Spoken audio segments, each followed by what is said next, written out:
Hello, good afternoon, friends of the Jose Manuel H. Garage channel. Well, I'm going to try to do it, even if it's in a hurry, because I don't have much time today, but a friend of the channel insisted that I do the second part that was missing on how to bleed the coolant from an Audi A4, BFB 1.8 turbo engine, but it's not like almost all the cars in the Bach group that have the 1.8 turbo engine. Okay? So, once we've done the whole coolant train thing, which we've already filled in the expansion tank, what we have to do is remove the air from the coolant, which is called bleeding it, so that there are no problems. If you don't bleed it, you could run the risk of overheating the engine and even burning the cylinder head gasket. I know of cases where the cylinder head gasket has burned precisely because it has not been cleaned, the air has not been purged, the temperature has risen too much, the car has not been stopped afterwards, etc. In short, you have to purge it when you change the coolant or when the level is very low and air has entered the coolant circuit, you have to purge the coolant. To purge it, what we have to do is, well, we remove this rubber here, I have already removed it, and we remove this from the water box, okay? Because we need to have access to these two tubes that are the heating ones. Okay? So, I want you to take a good look at this tube up here that has a little hole here. Okay, I'm not going to purge the coolant now because I have already purged it and I insist that I don't have much time. Sorry, but let's go, with the instructions I give you, okay, perfect. We've already done the whole process of draining the coolant. You've put everything back together according to video number 1, and now in this video number 2, what we're going to see is how to bleed it, okay? So, what we have to do is open and remove the coolant cap. Well, I can do this without any problems, okay? We open the coolant cap, okay? It's filled until it's between the minimum and maximum, okay? And the first thing to do is remove this screw here. Let's see if I can do it. Remember that my car has LPG, okay? It has two power systems, gasoline and LPG. In other words, those of you who don't have LPG ignore this part here, but the rest is clear, okay? This is the intake manifold and this is the little tube, okay? Look at the little tube that comes from the radiator. The tube comes through here, okay? Do you see? It comes here, here, here. This is the coolant pipe and here you have this screw. Well, the first thing to do is remove this screw. Remove the screw and then fill in the coolant until the coolant comes out here. Once the coolant comes out here and it comes out, okay? All this with the engine off, right?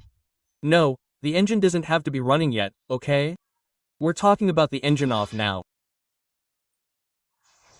We pour coolant here and continue pouring coolant here until it comes out through the little hole left by removing this nut, until the coolant comes out here. Once the coolant comes out here, we put the screw back in and tighten it and leave it tight. Once we've done this, now it's done. Now this is the method that I do. I don't remember anymore and I don't have the manual at hand to see if it's exactly as it says in the manual or not. But anyway, right now I have the battery removed. This is where the battery goes, okay? In case you don't get confused, okay? Here's the battery. It just so happens that I was charging it right now, okay? So, this is when, I'll tell you how I do it, I insist, it's when you start the engine and try to get the engine to operating temperature, that is, to reach 90 degrees. Okay? Normally, you accelerate it, according to the workshop manual, so you have to accelerate it for 2 or 3 minutes at around 2,000 or 3,000 revolutions so that the coolant circulates, etc. Well, whatever you want. The fact is that the engine has to be already warm, at least 90 degrees.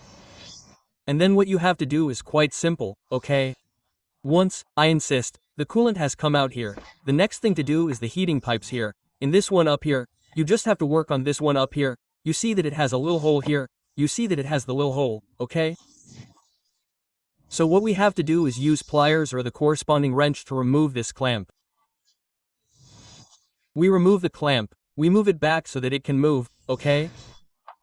So, what we have to do is push this tube back without removing it. Okay, here we have a white tube that goes more or less to here. The white tube goes up to here. So, what we have to do is pull the black tube back until this little hole here is exposed. That is to say, pull it back until this little hole here is exposed, empty. It is not touching this white thing that goes up to here.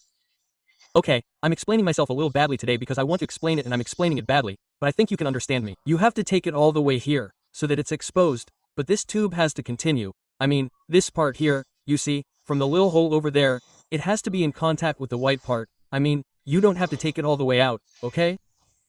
You just have to take it out until this little hole is exposed. And once this little hole is exposed, what we have to do is get inside the car because you can see it clearly from here, okay? I usually do this a little radically. It's not necessary to do it that radically, but it works very well for me. So, when I sit in the car I can see this little stream here, okay?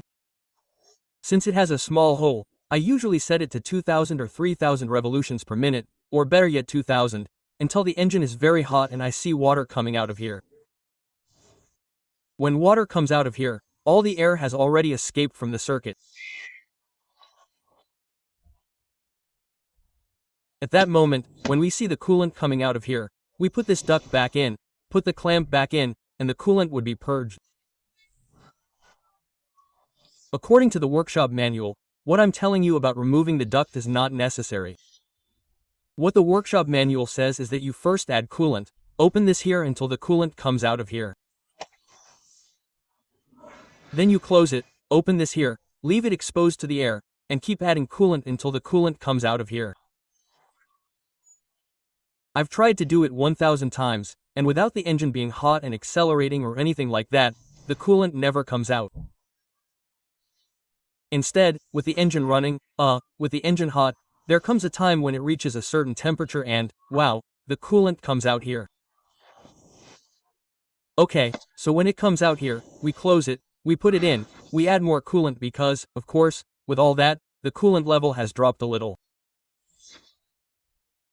We top up the coolant, close the cap, and that's it, problem solved. The coolant should now be bled. All this must be done with the heating off, okay? Don't do it with the heating on. The first thing you have to do to bleed the coolant is turn off the heating, okay?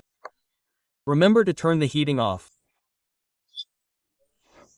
And then the final tip would be to take the car for a drive, come back, after having driven around, check the coolant and top it up again to the level in case it has dropped a little, okay? And then, as a bit of advice, well, for 2 or 3 days, be careful to check that the level is adequate, that it hasn't lost any coolant. And if, in 2 or 3 days, it hasn't lost any coolant, after having used, I insist, the car, having used the car logically for 2 or 3 days, and the coolant level hasn't dropped, we would consider it good. Okay, so that's the way to bleed it. And this friend of mine who has insisted so much that I needed to know where this little hole for the heating system was and all this stuff that I've tried to write to him and that I've told him I didn't have time and all that, has just now taken 5 minutes to tell him, and with this it's clear now. I hope this will be useful to those who still didn't know how to finish bleeding the coolant and getting the air out of all the engines in the 1.8 turbo group below. And that's it, see you later. I say goodbye to you. Ciao.